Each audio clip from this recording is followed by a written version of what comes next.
കഴിഞ്ഞ LDF സർക്കാരിന്റെ കാലത്ത് കാരിക്കയം വേളിമല എസ്റ്റേറ്റിൽ നിന്നും പിടിച്ചെടുത്ത 19 ഏക്കർ മിച്ചഭൂമിയാണ് ജില്ലയുടെ വിവിധ ഇടങ്ങളിലുള്ള ആദിവാസികൾക്കായി നൽകിയത്. എന്നാൽ പുനരധിവാസം കഴിഞ്ഞ് 3 വർഷം കഴിഞ്ഞിട്ടും സഞ്ചരിക്കാൻ വഴിയോ കയറിക്കടക്കാൻ വീടോ ഇവർക്ക് ഇല്ല. ഷീറ്റ് കൊണ്ട് നിർമ്മിച്ച ചെറിയ കുടിലുകളിലാണ് ഇവർ താമസിക്കുന്നത്.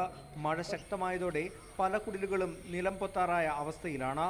അടിസ്ഥാനമായിട്ട് ഒരു സൗകര്യവും ഇല്ല. ഞങ്ങൾക്ക് വിദ്യാഭ്യാസം ചെയ്യുന്ന കുഞ്ഞുങ്ങളുണ്ട് ഇവിടെ, പിന്നെ വലിയവർ പ്രായമായവരുണ്ട്. ഇങ്ങനെ ഞങ്ങൾ ഈ ഓലപ്പരയിൽ ഇങ്ങനെ ഞങ്ങൾ താമസിക്കാൻ തുടങ്ങിയിട്ട് 3 വർഷമായി.